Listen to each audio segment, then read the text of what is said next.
বাংলাদেশ সেনাবাহিনীর আধুনিকায়নের পথে যুক্ত হল আরও একটি মাইলফলক। সম্প্রতি তুরস্ক থেকে দেশে এসে পৌঁছেছে আধুনিক কোবরা সিরিজের প্রায় ২৫টি সাজোয়া যান। এসব যানের মধ্যে রয়েছে বিভিন্ন ধরনের armed personal career, light armed vehicle, command control যান, জ্যামার সিস্টেম এবং রিগবারি ভেহিকল। এই চালান সেনাবাহিনীর আধুনিক যুদ্ধ সক্ষমতা, কৌশলগত প্রস্তুতি এবং অপারেশনাল রেঞ্জকে এক নতুন উচ্চতায় নিয়ে যাবে বলে সামরিক পর্যবেক্ষকরা মনে করছেন। এই সাজোয়া যানগুলো সরবরাহ করেছে তুরস্কের খ্যাতনামা প্রতিরক্ষা প্রতিষ্ঠান অটোকার, যা দীর্ঘদিন ধরে আধুনিক মিলিটারি ভেহিকল তৈরি করে আসছে।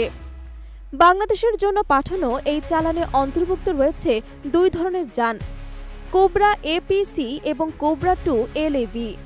তুরস্কের সেনাবাহিনী ১৯৯৭ সাল থেকে কোবরা এপিসি ব্যবহার করে আসছে। ৪ চাকার এই যানটি উচ্চ গতিসম্পন্ন এবং অফরোড তথা দুর্গম এলাকায় দ্রুত চলাচলের জন্য অত্যন্ত উপযোগী। এতে রয়েছে আধুনিক ফায়ার সাপোর্ট, রিকসেন্স এবং নিউক্লিয়ার বায়োলজিক্যাল কেমিক্যাল রিকসেন্স অপারেশনের সুবিধা। একাধিক সংস্করণে ৭.৬২ মিমি থেকে শুরু করে ১২.৭ মিমি পর্যন্ত মেশিনগান মাউন্ট করা সম্ভব। এরপর এসেছে আরও উন্নত মডেল কোবরা 2, যা ২০১৩ সালে প্রথম সার্ভিসে যুক্ত হয়। এই যানটি অতিরিক্ত ব্যালিস্টিক এবং মাইন প্রতিরোধী প্রযুক্তিসহ নির্মিত হয়েছে। এতে রয়েছে ভি আকৃতির মনোখাল, যা মাইন বিস্ফোরণ প্রতিরোধে সক্ষম। এনএটিও স্ট্যান্ডার্ড অনুযায়ী স্ট্যাং 4569 লেভেল 3 ব্যালিস্টিক ও মাইন প্রোটেকশন এতে যুক্ত রয়েছে। এর ফলে মাইন আইডি বা হালকা কামানের আঘাতেও এই যান নিরাপদে থাকে। কোবরা 2 যানগুলোতে রয়েছে রিমোট ওয়েপন সিস্টেম, যেখানে ১২.৭ মিমি হেভি মেশিন গান, ৪০ মিমি গ্রেনেড লঞ্চার সংযুক্ত করা সম্ভব।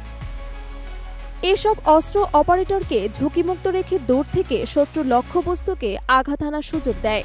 যানটিতে রয়েছে আধুনিক অপটিক্যাল সাইট, যার মাধ্যমে রাত-দিন নির্বিশেষে নজরদারি এবং নির্ভুল লক্ষ্যভেদ সম্ভব। একটি কোবরা 2 যান একসঙ্গে ১০ জন যোদ্ধা পরিবহন করতে সক্ষম, যার মধ্যে চালক, কমান্ডার ছাড়াও ৮ জন সশস্ত্র সদস্য অন্তর্ভুক্ত থাকে। সামরিক পর্যবেক্ষকদের মতে এসব যান শুধু সরাসরি যুদ্ধক্ষেত্রেই নয়, বরং সীমান্ত নিরাপত্তা, উগ্রবাদ বিরোধী অভিযান, সন্ত্রাস দমন এবং জাতিসংঘের শান্তিরক্ষা মিশনে বহুমাত্রিকভাবে ব্যবহার উপযোগী। বিশেষ করে পার্বত্য এলাকা, দুর্গম সীমান্ত বা সংঘাতপূর্ণ অঞ্চলে সেনা সদস্যদের দ্রুত মোতায়েন এবং নিরাপদে প্রত্যাহারে এই যানগুলো কার্যকর ভূমিকা রাখতে পারে।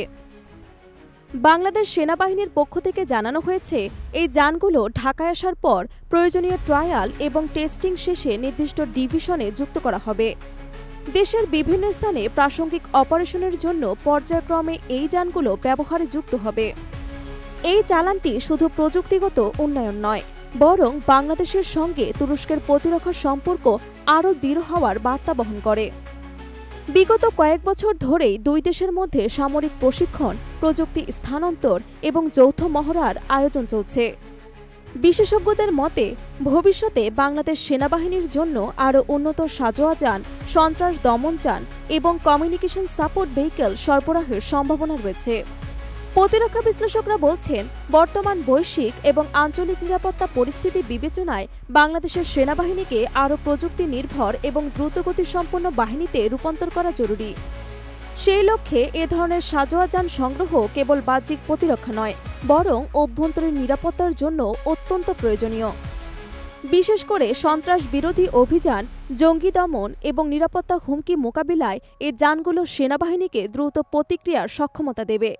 এছাড়া জাতিসংঘ প্রতিরক্ষা মিশনে বাংলাদেশ সেনাবাহিনীর উপস্থিতি আরও দৃঢ়ভাবে তুলে ধরতে সহায়তা করবে।